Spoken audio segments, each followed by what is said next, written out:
सभी विद्यार्थियों को नमस्कार। हाँ तो विद्यार्थियों, आज हम राजनीति विज्ञान विषय में पारिभाषिक शब्द देखने जा रहे हैं। तो आज का हमारा विषय यह रहेगा राजनीति विज्ञान, और राजनीति विज्ञान में हम देखेंगे कुछ पारिभाषिक शब्द जिनमें रहेंगे।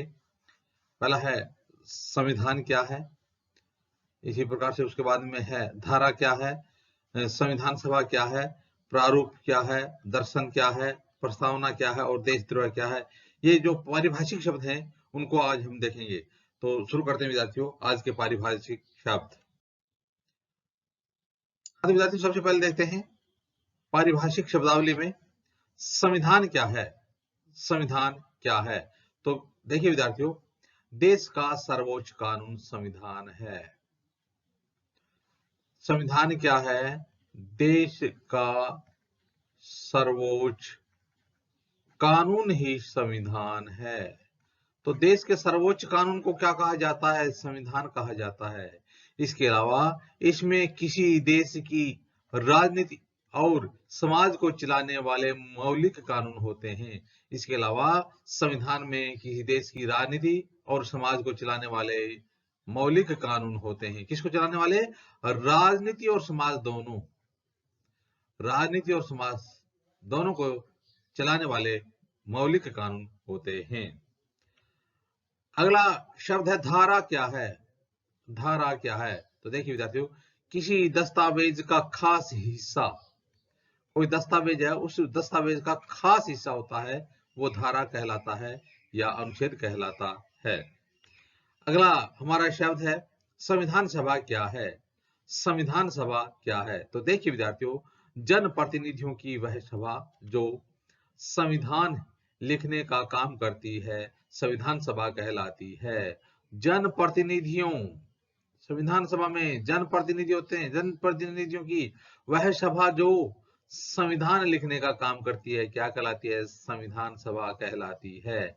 तो संविधान सभा क्या है? जन प्रतिनिधियों की वह सभा जो संविधान लिखने का काम करती है, संविधान सभा कहलाती है।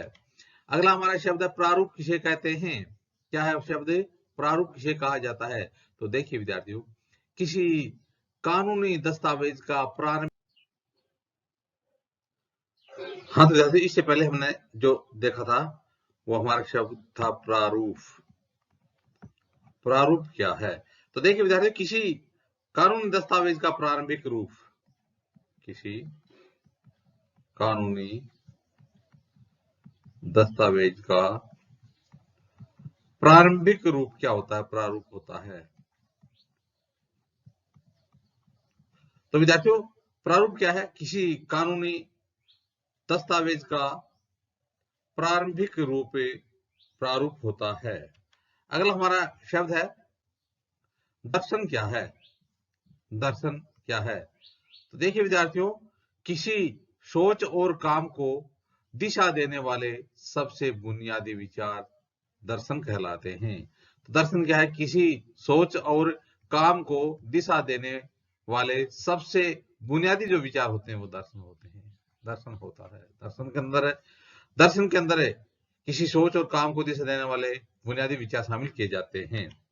अगला है हमारा पारिभाषिक शब्द है प्रस्तावना क्या है। प्रस्तावना क्या है तो देखिए विद्यार्थियों, संविधान का वह पहला कथन, संविधान का वह पहला कथन जिसमें कोई देश अपने संविधान के बुनियादी मूल्यों और अवधारणाओं को स्पष्ट ढंग से कहता है, प्रस्तावना कहलाती है। संविधान का वह पहला कथन जिसमें कोई देश अपने संविधान के बुनियादी मूल्यों और अवधारणाओं को स्पष्ट ढंग से कहता है, प्रस्तावना है।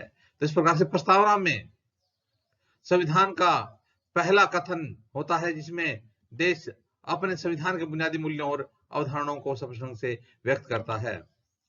अगला है देशद्रोह क्या है। देशद्रोह क्या है तो देश की सरकार को उखाड़ फेंकने की कोशिश करने का अपराध देशद्रोह कहलाता है। तो देशद्रोह क्या है? देश की सरकार को उखाड़ फेंकने की कोशिश करने का जो अपराध होता है वो क्या कहलाता है? देशद्रोह कहलाता है। तो इस प्रकार से विद्यार्थियों, आज हमने राजनीतिक विज्ञान के अंतर्गत पारिभाषिक शब्द देखे। आगे आने वाले वीडियो में इसी प्रकार से राजनीतिक विज्ञान संबंधित देखते रहेंगे। आप भी अपने यूट्यूब चैनल के साथ बने रहिए। वीडियो देखने के लिए धन्यवाद।